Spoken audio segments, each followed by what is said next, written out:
History tells us that powerful people come from powerful places. History was wrong. Rakesh Jhunjhunwala, वैसे तो इनका नाम सभी ने सुना होगा क्योंकि ये इंडिया के 36वें नंबर के अमीर आदमी हैं।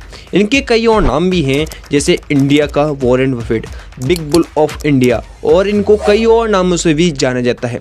ये तो सभी जानते हैं कि इन्हें ट्रेडिंग का बादशाह कहा जाता है, लेकिन ये नहीं जानते कि इन्होंने 5,000 से 48,000 करोड़ तक का सफ़र कैसे पूरा किया।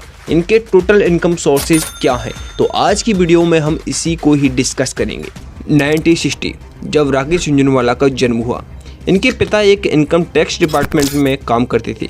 राकेश झुनझुनवाला को बचपन से ही ट्रेडिंग में इंटरेस्ट था क्योंकि इनके पिता अपने दोस्तों के साथ आए दिन टैक्स, शेयर्स, मनी, प्रॉफिट्स इन्हीं बातों पर चर्चा करते रहते थे और इनकी बातों में झुनझुनवाला को बहुत ही इंटरेस्ट आता था।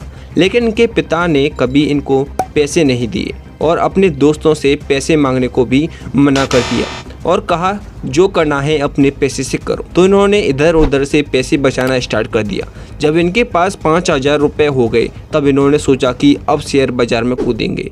इनको धीरे धीरे प्रॉफिट्स होने लगा, लेकिन इनको सबसे बड़ा प्रॉफिट तब हुआ जब इन्होंने टाटा टी के शेयर्स खरीदे। इसके लिए इन्होंने पैसे का इंतजाम अपने भाई के क्लाइंट से किया, जो क्लाइंट एफडी करता था जिसमें उसे 10% का प्रॉफिट होता था। लेकिन झुनझुनवाला जी ने कहा तुम मुझे 2.5 लाख रुपए दो जिसमें तुम्हें 10% का प्रॉफिट होता है, उसकी बजाय मैं तुम्हें 18% का प्रॉफिट दूंगा। इससे उन्होंने टाटा टी के शेयर्स खरीदे। इन्होंने 5,000 शेयर 43 रुपये के भाव से खरीदे। इन्होंने कुछ महीने इंतजार किया और 3 महीने बाद शेयर की कीमत 43 रुपये से बढ़कर 143 हो गया।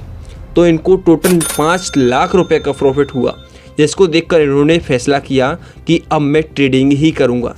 1986 से 1989 तक इन्होंने बहुत मेहनत की और बहुत प्रॉफिट कमाया। इन्होंने कई शेयरों को खरीदा और बेचा। वो जो मैंने 25 लाख रुपए कमाए थे वो सब टाटा पावर के शेयर ले लिए। वो लिए थे 150 में, उनका भाव हो गया 1,000। बहुत कहानी है। सेसा गोवा के शेयर लिए 25 रुपए में लिए थे मैंने, 65 का भाव हो गया 4 महीने में, 25 का 65। आपने एक मूवी भी देखी होगी स्कैम 1992। इसमें जो हर्षद मेहता था, इसका बहुत बड़ा रोल था इनकी ज़िंदगी में, क्योंकि ट्रेडिंग 2 तरह से होती है। एक तो लोग जो शेयर ऊपर जाने पर पैसा लगाते हैं और कुछ लोग जो शेयर नीचे जाने पर पैसा लगाते हैं। इस समय हर्षद मेहता शेयर ऊपर जाने पर पैसा लगाता था और हमारे झुनझुनवाला जी शेयर नीचे जाने पर पैसा लगाते थे। उस समय हर्षद मेहता को बिग बुल कहा जाता था क्योंकि इसका साम्राज्य बहुत बड़ा था। झुनझुनवाला जी के साथ डी-मार्ट के फाउंडर राधाकृष्ण दमानी जी काम करते थे। इनके जीवन में सबसे बड़ा मोड़ तब आया जब 1992 में हर्षद मेहता का स्कैम पकड़ा गया। अगर मैं गिरा तो सबको गिराऊंगा। मैं देश के प्रधानमंत्री को धमकी दे रहा हूं। क्योंकि हर्षद मेहता शेयर ऊपर जाने पर पैसा लगाता था, लेकिन जब हर्षद मेहता का स्कैम पकड़ा गया तब इसके शेयर टूटने लगे, जिसका सीधा फायदा झुनझुनवाला जी को हुआ।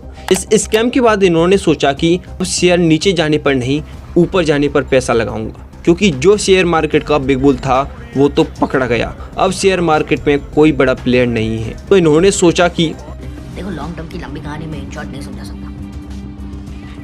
मार्केट अगले 20-25 सालों में 35-40 हज़ार तक जाएगा। 3,000 से जीरो नहीं होने वाला है। अभी टाइम है बुल बनने का। पैर बन के मूंगफली खाने का टाइम गया। ए भाई नहीं, सही बोल रहा हूँ। अगर मेरा दाव सही रहा ना तो क्या पता अगला बिग बुल मैं बन जाऊँ। और इस डिसीजन से इनकी पूरी लाइफ बदल गई। इसके बाद इन्होंने शादी की।